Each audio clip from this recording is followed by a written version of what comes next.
escuela monástica. Los primeros estudios más elementales seguían a los monasterios o abadías. Ahí acudían los niños de los alrededores, eran gratuitas y proporcionaban una educación muy básica, fundamentalmente oral. Los niños más pobres aprendían a través de la repetición conceptos básicos de la religión en las principales oraciones. Además de los primeros estudios, también estaban los estudios superiores. En estos encontramos las escuelas episcopales o catedralicias. Estos estudios se realizaban en escuelas que dependían de las catedrales y con el tiempo este tipo de estudio desplazó a las escuelas de los monasterios. A los estudios catedralicios acudían tres tipos de estudiantes. Número 1, los estudiantes de familias pobres. Estos no todos gozaban de este mismo privilegio, sino que únicamente se elegían a aquellos estudiantes que presentaban especiales aptitudes para el estudio. Estos disfrutaban de una especie de beca y su enseñanza era totalmente gratuita. Además, les recibían comida, ropa y alojamiento mientras estos estudiaban. Sus vidas estaban orientadas a formar parte de la iglesia.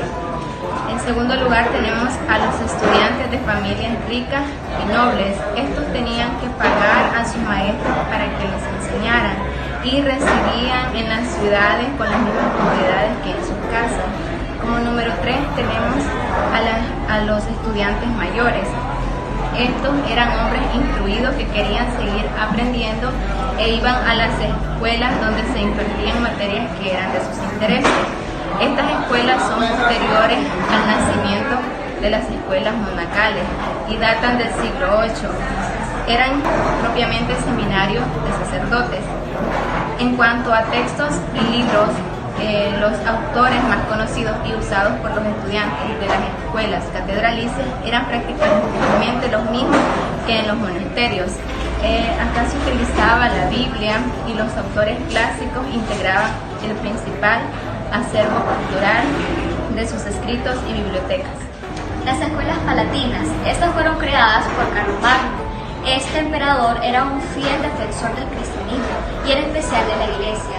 Estas escuelas tuvieron mucha importancia a la hora de la creación de las universidades. Estaban dirigidas por eclesiásticos y todas las clases las impartían clérigos, aunque no necesariamente los estudiantes tenían que convertirse en sacerdotes. Su plan de estudio variaba y había cambiado desde la escuela escolástica. También se daba la geometría, la astronomía, la lógica, la dialéctica. Estas escuelas tuvieron, digamos, un bajo nivel en el siglo IX. Las escuelas monacales en el siglo XII ya solo se dirigían principalmente a formar monjes y las escuelas episcopales iban aumentando de nivel y estas fueron también una parte decisiva para el nacimiento de las universidades.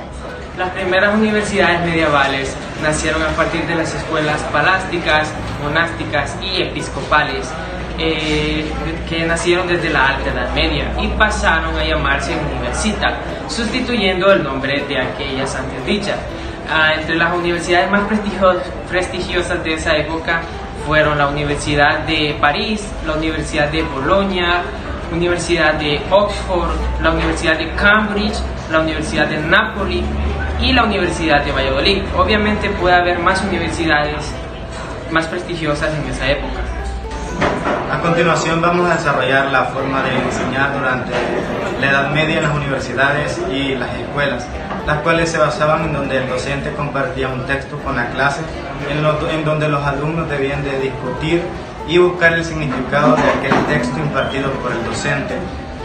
También en la enseñanza se basaba en rechazar aquellos contenidos que iban en contra de los dogmas de la iglesia, es decir, todo aquello que no iba orientado con la ideología eclesiástica debía ser rechazado y no impartido en aquellos salones, donde el docente impartía aquellos textos que estaban relacionados con la cristiandad y debían de ser discutidos y buscar el significado por los alumnos, y esta era la forma de enseñar en las universidades y en las escuelas durante la Edad Media.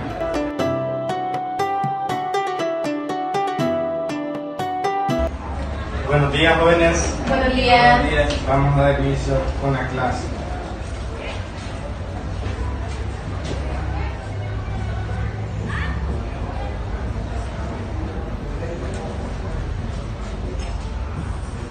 Ahora vamos a hablar sobre la creación.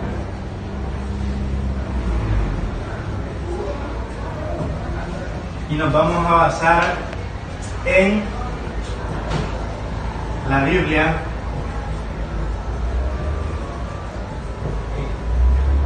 vamos a tomar como punto de partida el libro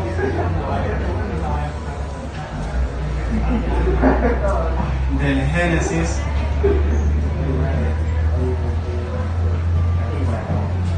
vamos a tomar el capítulo 1, verso 1. Ya habían escuchado hablar sobre la creación, cuál es el origen del mundo, cuáles los componentes que dieron origen a todo lo que conocemos ahora como la vida, en la materia. Alguien podría expresar si anteriormente ya habíamos visto algo relacionado sobre la creación. La creación, bueno, como ya el libro que ya es con el cual se conoce toda la complejidad de la existencia del ser divino, de Dios, nos habla sobre la creación del mundo, que se da en el libro de Génesis, capítulo 1, verso 1, el cual nos dice que en el principio creó Dios los cielos y la tierra. La tierra que nosotros conocemos hoy en día tuvo sus inicios a partir de la creación de Dios. Y en todo esto engloba la existencia del ser humano,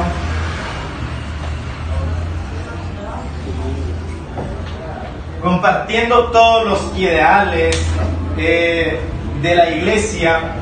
Nosotros podemos decir que la creación del mundo no tiene otro origen nada más que por la deidad de Dios. ¿Alguna pregunta, alguna duda con respecto a la temática que estamos desarrollando? Yo, maestro. Sí, Rebeca. Fíjese que yo había leído de que la creación fue gracias a una teoría del Big Bang, que le dicen. Entonces esta teoría habla de que en un punto estaba como acumulada mucha materia y ya no cabía tanta materia que luego hizo una explosión y así se crearon las diferentes galaxias y así se creó la Tierra. Entonces yo siento que esta teoría tiene más sentido de que la creación a partir de un Dios que no sabemos si existe o no. Esa teoría es errónea. En todas las universidades y las escuelas, durante esta edad, nos basamos siempre al estudio y significado de la Biblia. Por lo tanto, teorías lejanas a todo esto no tienen ningún fundamento